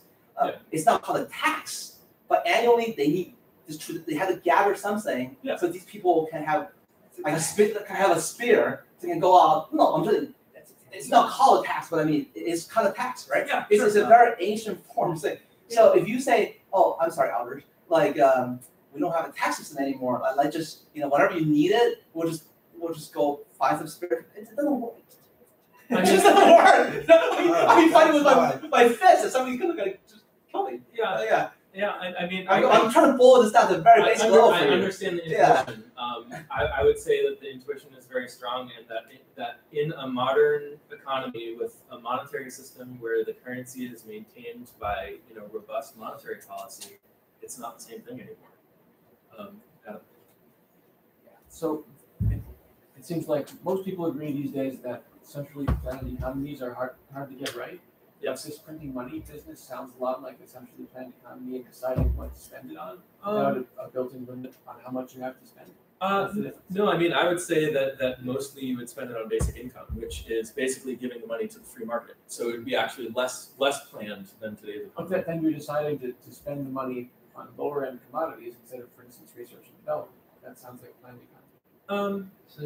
I mean, it's simpler than other plans, and I think it's more of a free market to give people the money to spend and let them choose. You want to redistribute wealth. Only if you're taxed. No. Go ahead, Dave. So I have two questions. Yeah. One very hesitantly to weigh back into this debate, and one just video. Yeah. So did I understand you correct though that you're only printing money while there is sort of slack in the economy so that it doesn't cause inflation? I mean, if there's no slack, then you agree it causes inflation, and that's an implicit tax. Exactly. That's exactly right. So I think in the village example, what he's assuming is that there are 10 guys just sitting around anyway. So what the government has the power to do is just sort of pull out some shiny stone and say, by the power of the shiny stone, I'm going to rally you 10 guys which are doing nothing anyway, and now you're the soldiers. So that he's sort of assuming there's slack in the economy so that the government can do that. About the video, I just had a very simple question. So I'm just trying to understand the reasoning. When the Great Depression happened, according to this sort of economic logic at that time, that was supposed to be impossible. So why didn't they understand this video that we just saw? Why didn't the people in the 1930s understand it? Yeah, and I just want to check my understanding of why that is. I would say there are a lot of reasons. The biggest one is probably that we were on a gold standard. So when your money is backed by a fixed amount of gold, it gets a lot harder to implement policy of increasing the money supply vastly beyond the amount of gold that's backing it up. Because if you drain that gold away, you're in trouble. So really, so you're saying why they couldn't take that policy step? But even beyond that, I think they believe that such a policy step should be unnecessary, and that in fact they did. That's right. And so my understanding of what they believe, and I just want to check this with everybody in the room. They believe that somehow the private sector should automatically take care of this. And so in terms of that video, we saw that, okay, if 7 people can produce enough goods for 10 people, what should happen is now those 7 people should automatically want something more now. Like they should want entertainment, and they should be willing to hire those 3 people to put on a show for them. And therefore the economy should rebalance like that. That's sort of roughly my understanding. To be clear, I think different economists believed different things at the time. Okay. And that's kind of, I think, the Austrian economists kind of believed that it was a necessary correction in the economy and it would kind of come back stronger, that kind of thing, malinvestment. That new needs would sort of come to the fore to. And then have you heard of Say's law? Yeah, that's exactly what I'm wondering if what I just described is. So I would say Say's law is wrong. Now the intuition for why they didn't believe that, I would say that Benjamin Strong, who was the president of the New York Fed until the late 1920s, when I think he died, he was very much had the opposite position, and he was keeping monetary policy very accommodative, and then he died, and then they switched the policy in the Fed, and they had some tightening. And then that's kind of what triggered the Great Depression. But we can, there's a lot of interstate. Bottom line is back then. the Fed doesn't know what's going to happen. And if you look at the minutes of the Fed, I can give you many examples of it. Yeah. Right before they have their minutes, they say we're going to take the following action, and this is what we think is going to happen as a result of our action. They get it wrong. You look at the minutes, they don't know. They don't predict correctly what's going to happen from their own action, much less what the economy. And I would say the first person who kind of really articulated the stuff that I'm saying, or a lot of it, was John Maynard Keynes, and he wrote this book kind of in the middle of the Depression, so after it had already happened. So there just wasn't, they just hadn't gotten there intellectually yet, and everyone was thinking of money as tied to gold. So not only was it kind of physically constraining them in terms of what they were able to do, but it was also kind of constraining how they thought about it as well. I want to go to Adam first. I just want to check which of the arguments that we've been comparing assume that productive work is based on labor and which don't. Is there a great taxonomy of that? Labor and capital, both. Yeah, I mean, I would say that labor is one among many resources that can be employed in the economy. They're both. Labor and capital. But the important thing about labor is it's a resource that then goes and pays for economic activity. The important thing about labor is that people actually get money from it. So, and then obviously, if you're looking at the economy, what you care about is people's well-being. So labor has a special place, but that's the only thing that's special about it. And there's no mechanism in a market economy that automatically makes it so the labor market provides people with optimal levels of income. In fact, the reverse. The other thing, I'll just say that when we give everybody basic income, our responsibility ends when we hand the money into their hands. Figuratively speaking. Sure. But it is human nature, like what Charlie said, that people will always want to make more money. So you can pretty safely assume that a portion of the people who have the basic income is going to turn that basic income into a lot more basic incomes by like absorbing the basic income of all those other people who are less able, right? You can absolutely assume that, So over time, I'm not sure that, and I'm not sure this is the goal, is that you can assume that basic income will solve inequality. Basic income will not solve inequality. So I want to make sure that point is really driven home. Unless you combine it with some kind of taxation system. You cannot. No matter what system you have, you cannot. Well, if you're taking more money than you're giving, then you could, or something like that. Depending on how you set up the taxation, right? Like if you're no. It's human nature. You cannot solve inequality. I don't think you can solve inequality in general at all. If you set up taxes that enough to solve inequality, would break the whole economy. Is inequality a problem? Do we agree on that? No. It is. What is the problem? No, it is. Inequality. It is a problem. Depends what kind of inequality. Inequality is a problem. That's what Piketty wrote his book about. Right. And the reason it's a problem is that in a free market economy, which is what we're talking about, the tendency will be for people who amass wealth to get wealthier and wealthier and wealthier. And the people who don't have wealth don't have a chance to ever catch up to them. And what happens is that you get these pockets where all the wealth is concentrated and the economy stops functioning because the other people have no wealth. They have no way to get into the economy. Sounds like you're saying the problem is poverty, not inequality. Yeah, but that's the reason basic income gives us some hope. to revive the economy and get the production But going. then, couldn't one say, and I'm not for or against, let me make myself clear.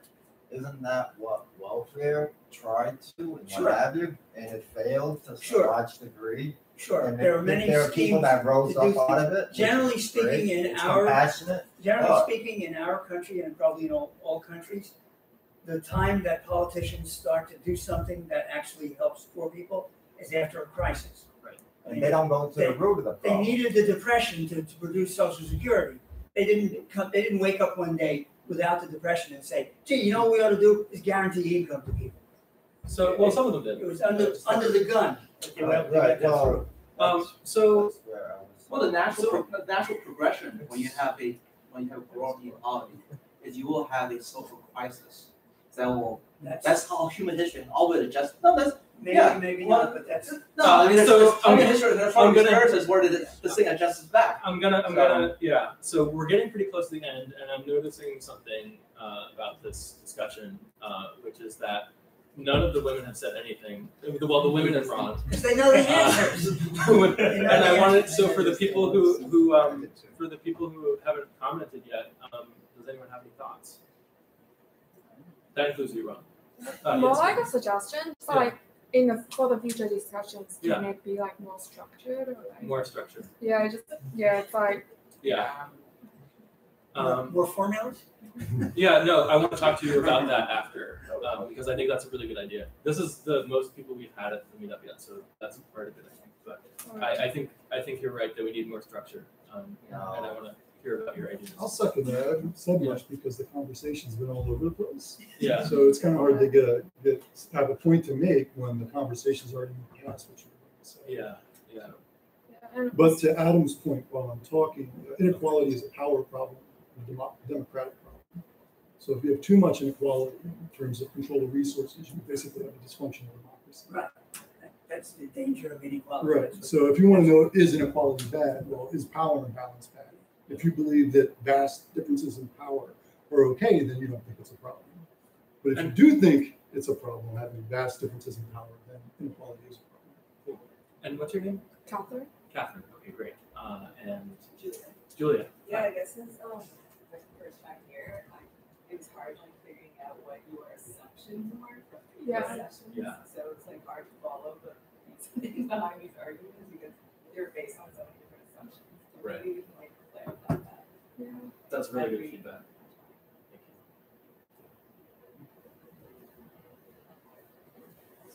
Tilden? I don't like economic side of it. As you mentioned, it's too complicated. So that's why I'm not joining today. Okay.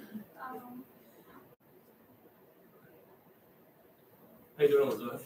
I'm good. I would definitely second what other people said about having a more structured. Or it's funny because last week I was like, oh, I feel like we're getting better at facilitating these discussions, and then I was like, okay, this is like. I have the advantage of having been here for a bunch of previous ones, so I was like, yep, Alex is answer to everything is print money. Like, just come on, get to that point faster, Alex. People don't know what you're talking about. But it felt like a really freewheeling discussion today, and so yeah, I would second what other people said about it. If we can find ways to make it more structured, I think that would help. It would help everyone have a more productive conversation. Yeah. It would also be particularly beneficial to people who are newer, who might be like, whoa, what is happening? People seem to be having like 3 different conversations. What is happening? But it would probably help a lot of people who are newer to feel more able to participate. Can I just ask, how many people here have a economic and finance background? Meaning that maybe educated in and knows it. Finance and economics. I know. I'm just saying. But if you understand finance, I have 2 master's degree in finance, and I don't understand what you guys talking about because it's different thing. You know, you can understand a little bit of economics and finance, and equity analysis. So I think it's different because it's true. I think what we talk about, because I knew that when there's only 4 people that are at Capital, I knew like the discussion is going to be pretty divergent because we were conducting probably a little more esoterical discussion, like with a lot of economic stuff baked into it.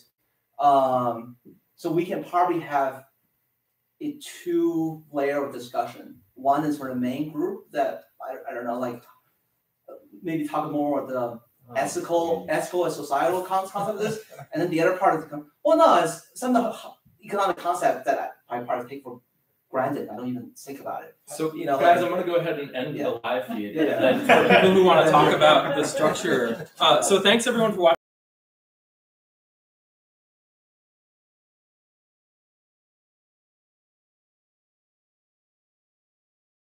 So that's great. Yeah. Twice as much as last.